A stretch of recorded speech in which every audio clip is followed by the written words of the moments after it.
GURPS is my favorite TTRPG system thanks to it being generic and universal. It allows you to depict anything you want with whatever setting you want, with a big focus on letting DMs and also players homebrew whatever they want. But first, we must character sheet. It is the only intimidating part of the system, and I'm going to hold your hand through it so you can play my favorite system of all time. There's a handy piece of software, GCS, that does all of the intimidating math for you. You just enter numbers and you're good to go. I understand that it's going to look like the controls for how to handle a nuclear submarine at first, but this video isn't that long for a reason, and this really is not that bad. And getting through this part lets you play the best TTRPG I've ever played. Trust me, it's worth it. You get GCS from this website, it'll be linked somewhere, and on this page are also videos from Chris Normand, which is henceforth known as The Bald Man, who I love and highly recommend watching if you have the time and want a more in-depth explanation of things. Opening up the software for the first time, it will auto-generate a new sheet for you, and it is our job to get this thing into working order. First things first, we ignore the sheet completely and scroll through the library. This contains everything from every GURPS book, but we don't need all of that. Find the basic set and favorite it, and then it will be at the top of the list, and that's all you really need 99% of the time. If your DM has prescribed you extra books, you can favorite those too. After you do this, now you get to set up literally my favorite part of GCS, which lets you click a button to instantly open the PDF to the related page about whatever the thing is. To set this up, you double-click on the equipment folder in the library, then right-click literally any entry in it and click Open Page Reference. This will open up a dialog that asks you to link your GURPS PDF, and after you do that, go to Settings, Page Reference Mappings, and then set the basic book to +2. The reason you do all of that is so now you can right-click literally anything, click Open Page Reference, and it will tell you everything you could ever want to know about whatever it is. I opened the Equipment tab to set this up, but now that your PDF is linked, this also works for everything else in the book too, so if you want to know what a skill does, you can just go right there. Back to the sheet, your DM has hopefully told you how many points that you start with, and I'm going to assume 100. Make sure that it's set in the top right of the sheet. You spend these on attributes, traits, and skills. Traits are mostly flavor, skills are what you actually roll to do stuff, and attributes are what skills scale off of.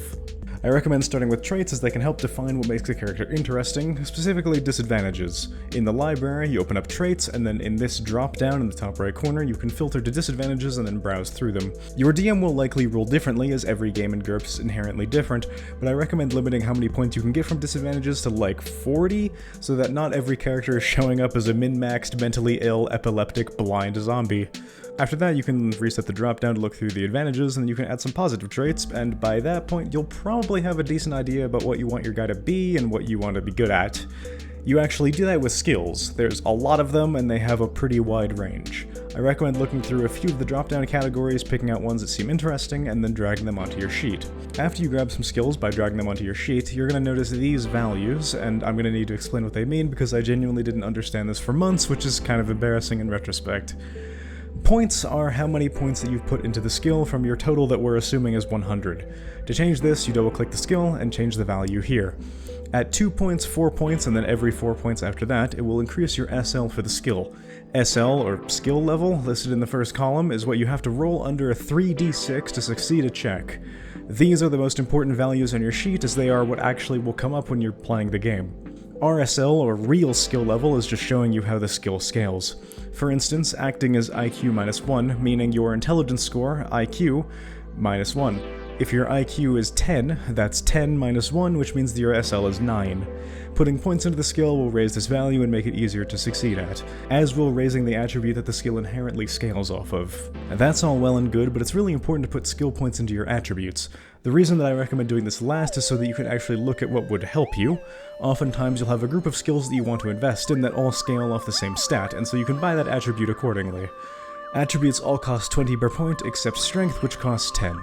There aren't any skills that I know of that scale off of strength, but strength is still really important as it scales your damage, which you can see here in this box when you swing or thrust a weapon. At 13 strength, it adds an extra dice of damage onto swings, which is super valuable and will come up a lot.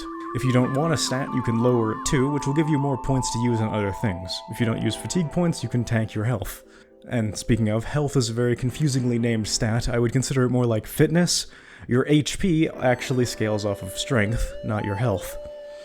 You can also increase and decrease the minor attributes if you want horrible hearing but really good vision. After spending all of your points, there is one thing left to do, which is equipment. Frankly, I don't know if I do this correctly, but what I'm about to recommend is how I've always told my players to do this.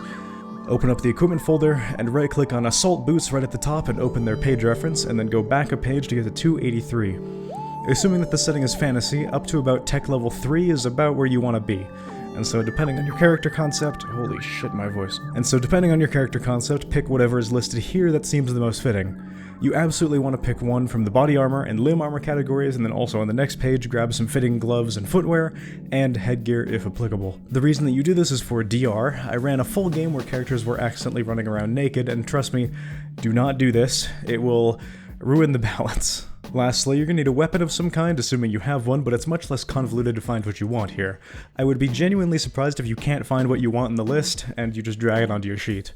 They're split up into categories, so knives and daggers all use the knife stat instead of being needlessly split up. Once you find the weapon that you want, make sure to take its respective skill as well, so you aren't completely useless in combat. If you want to know how combat works, that's what the bald man is for. Maybe I'll also make a video on that if people want it, I don't know. I'm kind of making this video on impulse, to be honest with you. But congratulations, with that you've made your first GURPS character. It wasn't that bad, was it? If you want, you can go and add a bunch of random knickknacks to your character inventory too. God knows the equipment list will have all of them in there, just whatever you can dream up.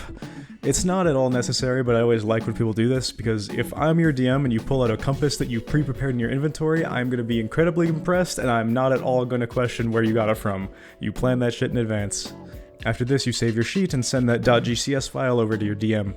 It can be imported into Foundry with the GURPS game aid, also made by the bald man, because he's the GOAT. If you use Roll20, too bad, so sad. The $50 that I paid for my Foundry license was like the best $50 I've ever spent in my life. You really need to get with the program. Also, I commissioned a handful of token borders specifically to be used in GURPS. Different borders for players, allies, neutrals, and enemies that denote the unit's facing, its sides, and its rear with the different colors. I'll have them uploaded as PNGs for anyone to use on my Patreon. You don't need to pay to use them, that's just the most convenient place to host them. They'll probably be in the post that this video will go up with. And speaking of Patreon, with the release of this video, there will be pretty significant changes happening to my Patreon for those that care. Billing is going to go to a per month basis rather than a per video basis, because I kept feeling bad about charging people money.